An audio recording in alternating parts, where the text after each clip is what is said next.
Isang panalo na lang ang Golden State Warriors, kumpleto na ang upset ng second seed Houston Rockets. At Jimmy Butler sa post-game interview sinabing nagbalik na talaga yung kanyang kasiyahan sa paglaro ng basketball. Nakuha ng Golden State Warriors ang sandikitang panalo 109-106 kontra Houston Rockets para kunin ang 3-1 series lead at isang panalo na lang para umabante na sa second round. Pinangunahan ng Warriors ni Jimmy Butler, nagbalik na nga siya mula sa injury, nagbalik din with 27 points. Kasama dyan ang 14 sa fourth quarter.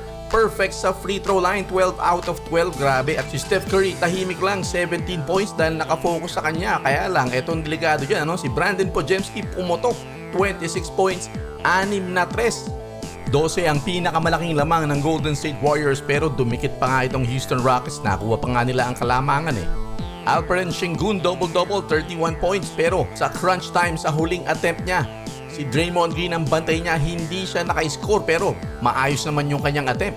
Hindi natin masisisi si Coach Udoka dahil siya ang mainit. Pero Draymond Green pinatunayan na naman na karapat-dapat na naman siyang masama talaga sa mga magagaling na defenders ng liga. Tutungo ang serye sa Houston kung saan susubukan ng Golden State Warriors na tapusin ang serye. Makaharap nila kung sino man ang mananalo sa Timberwolves at sa Lakers na lamang na rin itong Minnesota na may 3-1 din na kartada.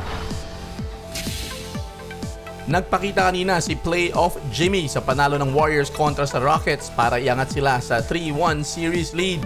Pagkatapos ng hindi magandang baksak niya, nabugbog nga yung kanyang balakang. Sa Game 3, pinangunahan niya ang Warriors ngayon with 27 points, 14 sa fourth quarter. Kaya sa post-game interview ay kitang-kita ang saya sa mukha nitong si Jimmy Butler. Hindi naman dahil pasok na sila, pero syempre yung advantage sila at yung kanilang camaraderie, lalong-lalo na silang dalawa nitong si Buddy Hield na inaasar niya kahit sa mga live interviews. Hindi naman siya seryoso doon sa kanyang pang-asar kay Buddy at binalikan siya nito ni Buddy Hield, ni Res Bacan siya sa post-game interview. Nangulit itong si Buddy, lumabas sa likod, nag-video bomb at nag-chant na Jimmy Butler.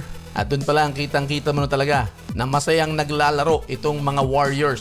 At sabi pa nga ni Jimmy Butler na talaga raw nagbalik na yung kanyang kasiyahan sa paglaro ng basketball. At sinabi din ni Jimmy Butler kung ano ang kanyang motivation para maglaro ng medyo merong iniinda. Ang sabi niya ay basta meron lang sa aking sabihin na hindi maganda, sapat na yun para talagang maglaro ako ng maganda. Kung ano yun ay hindi na sinabi ni Jimmy Butler. Sabi niya, bahala na lang kayo dyan, narinig nyo naman dyan sa mga camera.